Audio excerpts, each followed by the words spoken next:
dari agama tentang sedekah lah, tentang apalah. Ustadz ini karena tidak memahami apa yang ada di balik itu. Kosmetik itu kan jelas-jelas itu perbuatan dosa.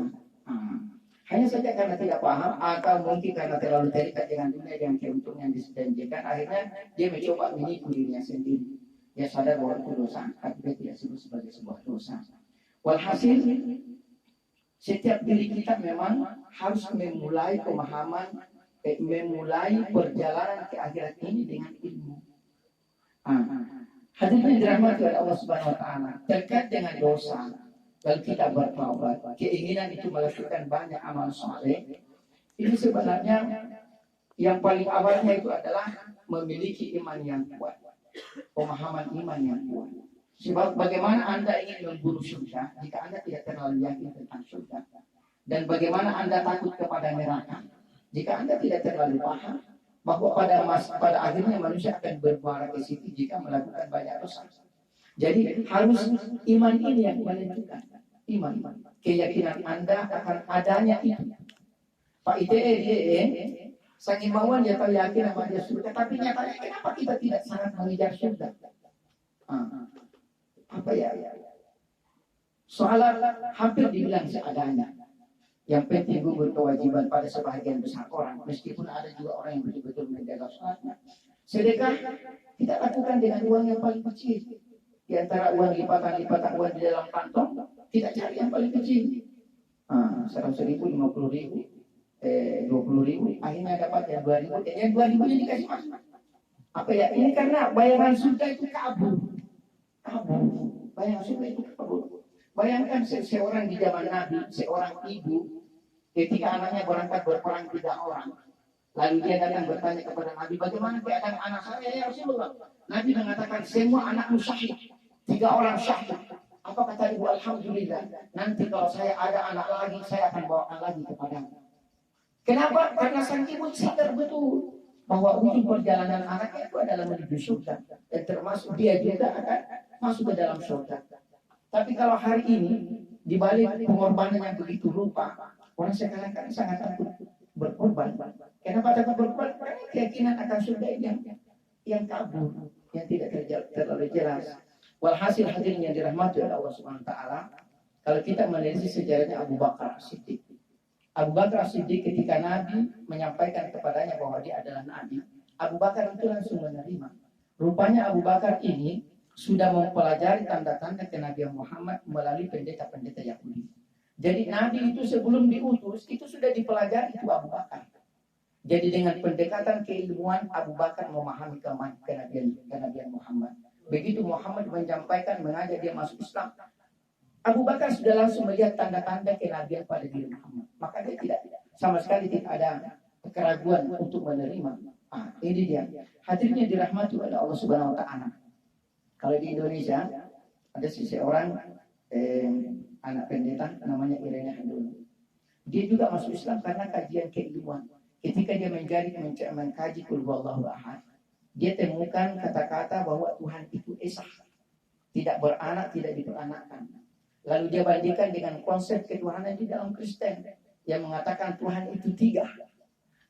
Ini dalil keilmuan sebagai seorang doktor mencoba menganalisa mana benar ini Tuhan 1 atau 3. Itu dianalisa dan dia sampai pada keyakinan bahwa Tuhan itu mestinya 1.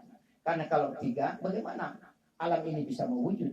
Kalau Tuhan itu 3 dengan perbedaan konsepnya masing-masing, Tuhan itu mestinya 1. Akhirnya Irene Handono melalui Qul Huwallahu Ahad dia masuk ke dalam Islam. Hadirin yang dirahmati oleh Allah Subhanahu Wa Taala. Jadi iman ini, kekuatan iman bisa kita bangun melalui pendalaman keilmuan. Maka dari itu kepada kita sekalian dan kepada diri pribadi saya, kita harus banyak menggali ilmu-ilmu keislaman. Dan itu satu diantaranya adalah untuk menguatkan iman kita.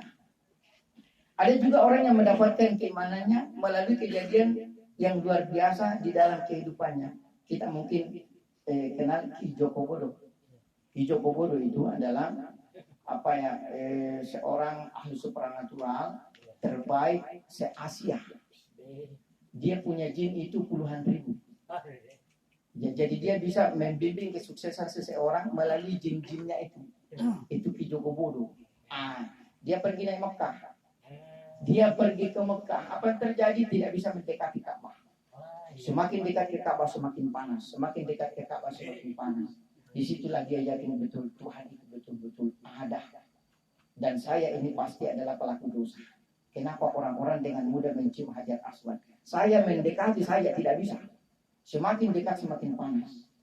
Ki Joko Bodo pulang ke sini. Langsung berubah total. Sekarang Ki Joko Bodo itu menjadi orang yang bertaubat. Dia memegang Islam yang baru. Itu tempat-tempat aneh kemarin, tempat-tempat jin-jinnya itu dirubah menjadi tempat ibadah. Itu Ki Joko Bodo. Hadirin yang dirahmati oleh Allah Subhanahu wa taala. Fir'aun rupanya juga sempat ingin beriman. Fir'aun ya, saya ya. Fir'aun ya, menjelajah tenggelam. Apakah itu hadis atau di dalam Al-Qur'an itu mengatakan amantu bi Rabbi Musa. Fir'aun itu juga sempat ingin bertobat, tapi sayang tobatnya terlambat karena sudah ada di kerongkongan dia punya nyawa baru dia bertaubat. Hadirin yang dirahmati oleh Allah Subhanahu wa taala, jangan menunggu kejadian besar untuk kemudian menangkap iman. Jangan menunggu kejadian besar. Yang paling bagus adalah mengkaji ilmu. Karena ratusan bahkan ribuan pendeta yang masuk Islam itu karena mengkaji ilmu. Saya pernah lihat kumpulan buku itu ratusan pendeta yang masuk Islam melalui pengkajian Al-Quran, pembandingannya dengan kitab Injil. Dan setiap orang yang mengkaji Al-Quran pasti masuk Islam. Pasti masuk Islam. Karena tidak ada lagi ajaran yang lebih mulia yang mendekati kemanusiaan kalau bukan ajaran Islam. Hadirin yang dirahmati oleh Allah Subhanahu wa taala, maka awal perjalanan menuju surga kepada ahlul bait saya sampaikan, mari kita belajar agama. Mayuridillahu bihi khairan yufaqihu fid-din. Barang siapa yang dikehendaki oleh Allah mendapat kebaikan, maka diberikan pemahaman di dalam agama. Jadi agama inilah yang menjadi awal kita mendapatkan kebaikan. Dengan pemahaman agama yang kuat, kita akan paham mana amal saleh dan mana amal maksiat. Ketika Anda paham amal saleh, amal maksiat, maka Anda dengan kekuatan iman, bukan dengan kekuatan iman, Anda akan melaksanakan kebajikan dan menghindari setiap dosa. Dengan kekuatan iman, bukan dengan apa? Sebab ilmu ini membangun iman. Ilmu membangun iman. Iman ini menjadi cahaya, menjadi penguat kita dalam menetapi kebaikan dan menjauhi yang namanya keburukan di dalam kehidupan. Jadi awalnya adalah ilmu. Dengan ilmu itulah kita akan menemukan kebaikan dan keburukan. Dan dengan ilmu yang membangun iman, dengan iman itulah kita akan memilih kebaikan dan menjauhi maksiat. Hadirin yang dirahmati oleh Allah Subhanahu wa taala. Nah, setelah itu, setelah kita mengenal keburukan yang pernah kita lakukan, maka marilah kita melakukan taubat. Bertaubat kepada Allah Subhanahu wa taala. Bertaubat awalnya adalah menyesal. Ini menyesal tidak boleh hanya sekedar di lidah. Dan Anda paham betul bahwa Anda menyesal atau tidak. Sebab orang yang menyesali sesuatu kejadian itu betul-betul terpuruk keadaannya. Maksudnya dia betul-betul tersiksa. Orang yang menyesal. Tapi orang yang sekedar mengatakan, iya menyesal. Santai sekali wajahnya tidak ada. Orang yang menyesal itu kita tahu betul bahwa sesuatu itu kita sesali atau hanya ada di lidah kita. Jadi contohnya terlewat salat subuh. Sebahagian orang ketika terlewat salat subuh dan tidak sempat ke masjid itu menyesali diri. Dan rugi betul. Lewat satu salat subuh rugi. Tapi ada orang yang terlewat salat subuh bahkan bangun pagi santai saja. Katanya masih bisa diganti. Itu dia. Tapi orang-orang yang memiliki iman yang kuat dan ingin menata jalan yang menuju surganya Allah Subhanahu wa taala, setiap kali terlewat sebuah kebajikan dia akan menyesali diri. Apalagi kalau melakukan kesalahan, maka kesalahan itu akan dia sesali. Apa yang membuat itu terjadi? Karena dia memiliki iman. Iman